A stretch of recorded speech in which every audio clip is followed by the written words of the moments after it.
Good afternoon and thanks for joining us. I'm Abby Schwab. The PSU nursing program had a groundbreaking ceremony this afternoon at McPherson Hall. CAPS 13 news reporter Riley Beal has more. The PSU nursing program are expanding and renovating McPherson Hall. The main addition will be a simulation hospital, including patient care rooms.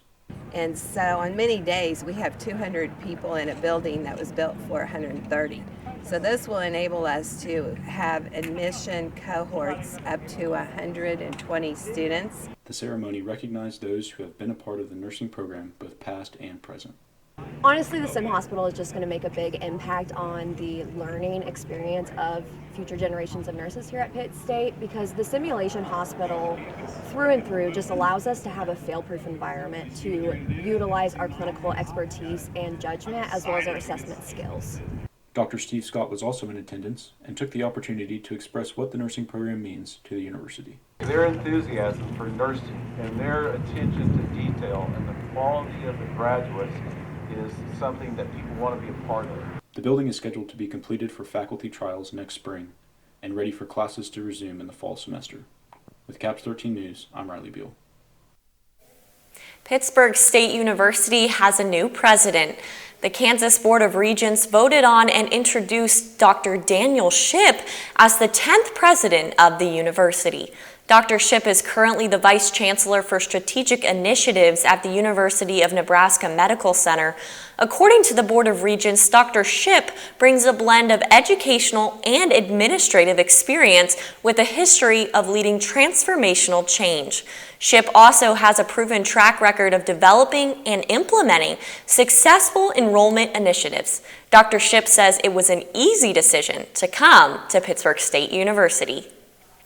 Wherever we're at, we're going to be connected to the community and part of it. So that was important. And so community engagement, the high academic standards of Pittsburgh, I think it stands out to you when you read the news feed of all the things that students are doing and faculty that are doing here.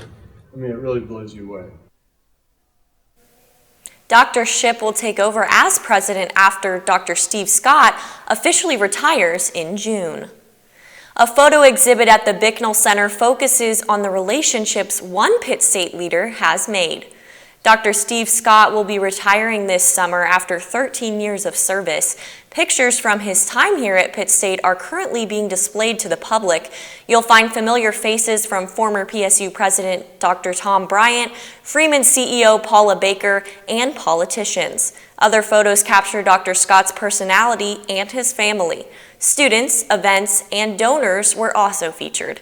You can come and see the pictures at the Bicknell Center Monday through Friday, 8 a.m. to 4:30 p.m. until May 13th. Students in the Pittsburgh State Social Work Department are finishing up their final projects for the semester, which help various communities in many different ways. CAPS 13 reporter Leighton Hartloff has the story. The Social Work Department at Pittsburgh State always has believed in hands-on learning, and the final projects at the end of every semester show that. At the end of every semester, senior students choose a project of their choice that will help give back to a community of some sort. Graduate student Ivory Maloney says her favorite part of the project is advocating for people in the community that are underacknowledged and believes her project could help change the way people view the foster care system. So my favorite part of this project is advocating for a population of people that are underserved, that are under-acknowledged in our communities. My project is about all the hard work that birth parents put in to get their children back after they're in foster care, and raising money so that we can celebrate those families reunifying. In our society, there is a big negative stigma about parents that lose their kids into foster care, and my goal is to change that so that they are getting the recognition that they deserve because they are working hard to get their kids back. Students have the option to do the project on anything they'd like: collecting food for the gorilla pantry, collecting household items for veterans who are homeless and being rehomed, and collecting various sensory toys for children in the foster care system who get visitations with their parents are just a few examples of these projects. Dr. Kristen Humphrey, who helps advise these projects, believes in doing the project for more than just the grade. So each senior in the social work program chooses some sort of project where they can make a difference to the community And one of the things that I really encourage them to do is to pick something that's close to their heart, that they really care about, because they've worked really hard at it. So I want it to be something that is meaningful to them. For information on how to donate to these projects, contact the Social Work Department through the Pitt State website, pittstate.edu. With CAPS 13 News, I'm Leighton Hartloff. Coming up next, a local organization educates the community on mentoring opportunities. The Scoop after the break.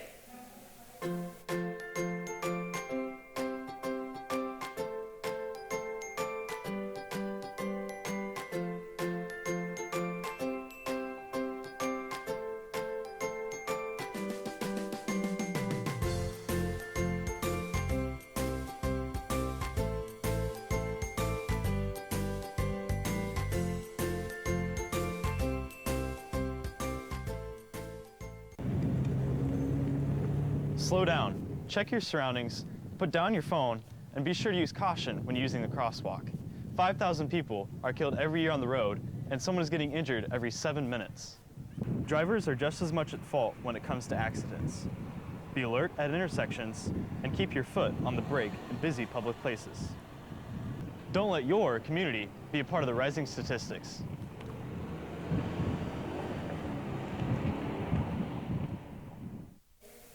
A local organization put on an event to bring awareness to the need for mentoring at-risk youth.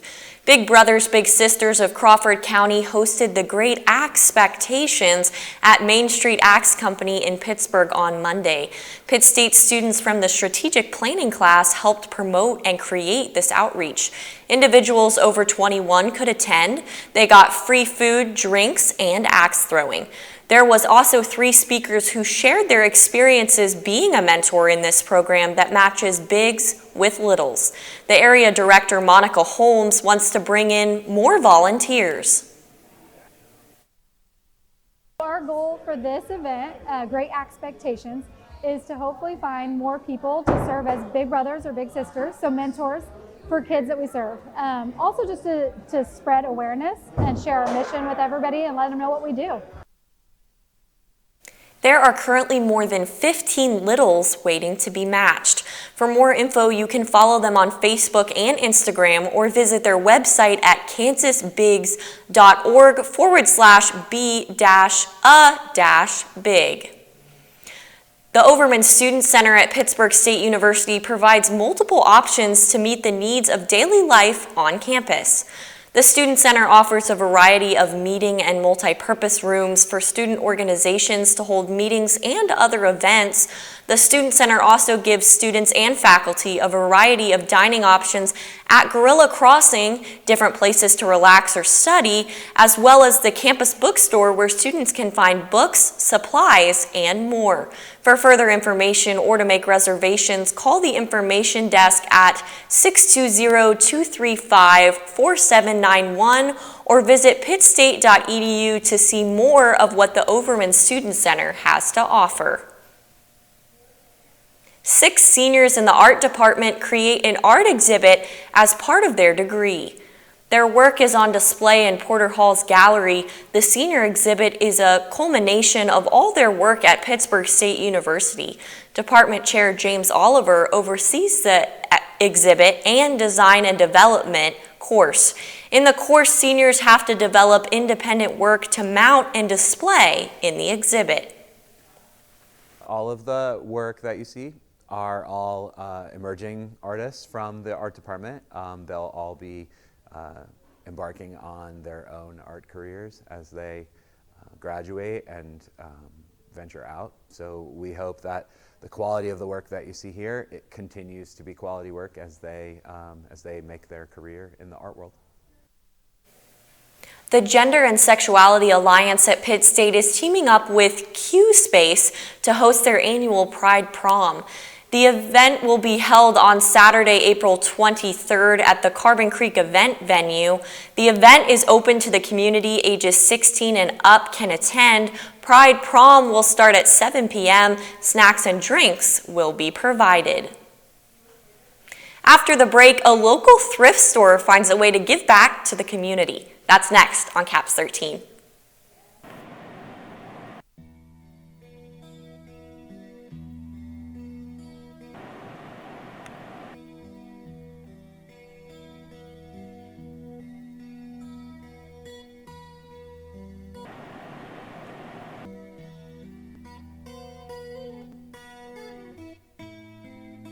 In today's world of technology, if you're not careful with the media that you consume, the media that you consume will consume you. Caps 13 Sports works tirelessly to bring guerrilla athletics to your living room. But when the university heads heard about the lice epidemic spreading into the area, they elected to bring in an expert.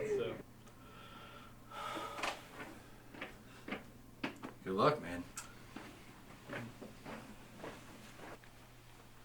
Oh, hey, what's up, Doc?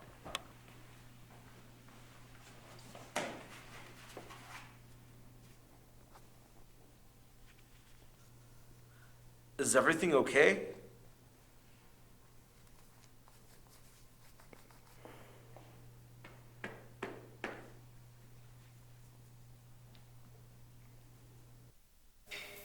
A local business is trying to revive the hobby of thrifting in Pittsburgh, all while raising money for a good cause. Caps 13 reporter Addison Smith has the story. The Doggy Bag is a local shop in downtown Pittsburgh that serves as an ongoing fundraiser for the SEK Humane Society. Through donations, the store is able to sell a variety of items at bargain prices. The store opened up as a garage sale in the 90s and has grown to be a pretty popular store. The Doggy Bag has become the second largest source of income for the SEK Humane Society.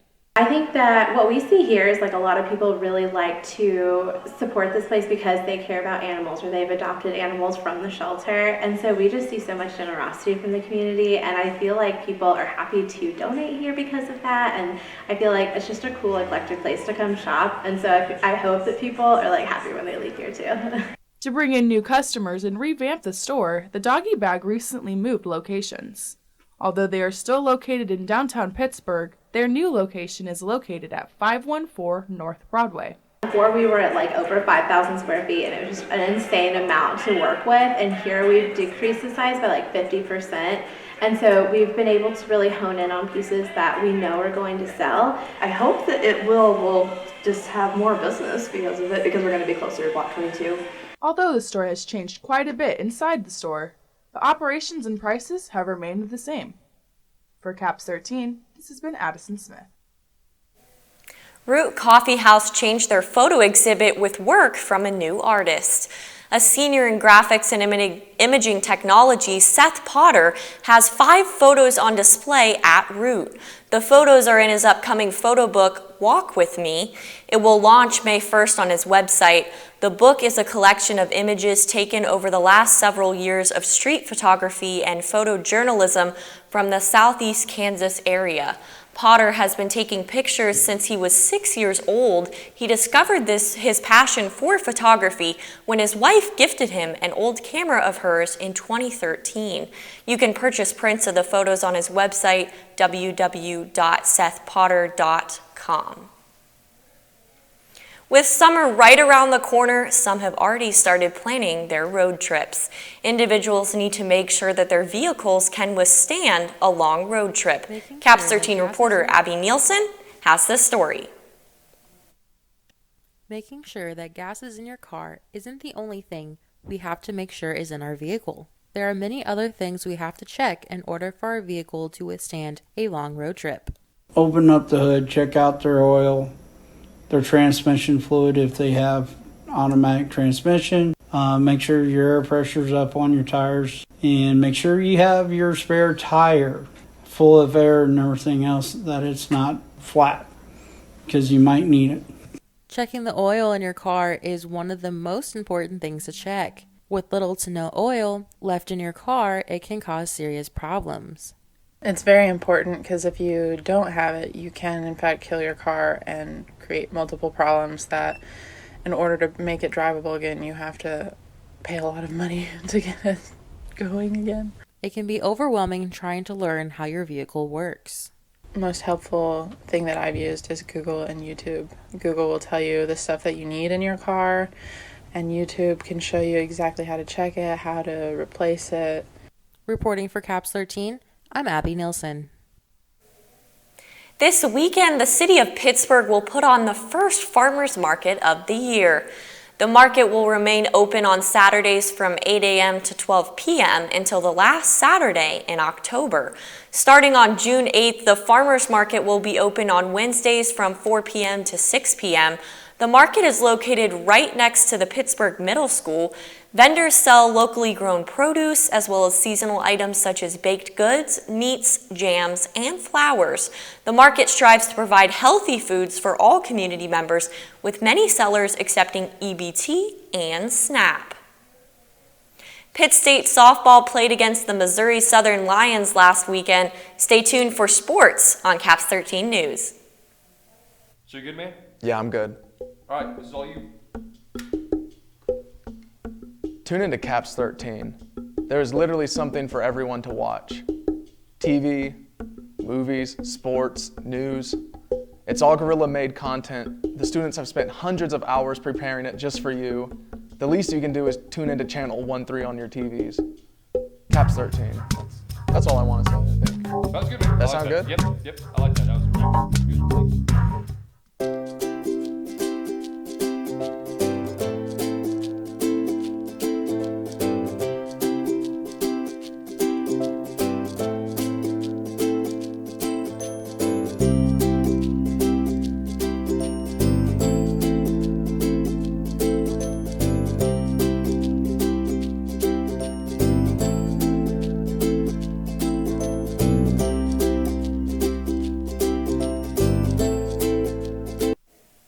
The spring season brings more than just warmer weather.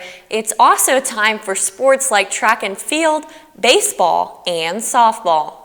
Over the past weekend, Pitt State's softball team played Missouri Southern in a doubleheader match. In the top of the first inning, the Lions scored 3 runs. The bottom of the second inning, the Gorillas scored 2 runs. Missouri Southern won the first match 7-4. In the second game, the Lions scored 4 runs in the first inning, followed by 6 runs in the third and fifth innings. The Gorillas did not score any runs this game, as Missouri Southern won this match 10-0. The next Gorillas softball team doubleheader is an away match Friday, April 15th against Emporia State. To see the full schedule, visit pittstategorillas.com/sports. 3 Pittsburgh State athletic teams have announced their dates for their upcoming team camps, which allows high school teams to compete against one another and meet some of their favorite Gorilla athletes. The men's basketball team camp will take place June 2nd and 3rd, giving high school teams the option for a single day of play or both. The women's basketball team camp will take place both June 8th through the 10th, as well as June 15th through the 17th. And lastly, the Gorilla volleyball team camp will take place July 14th and 15th. For more information on these camps and more, visit pittstategorillas.com. April is nationally known as Pride Month, and some organizations on campus are hosting events to celebrate.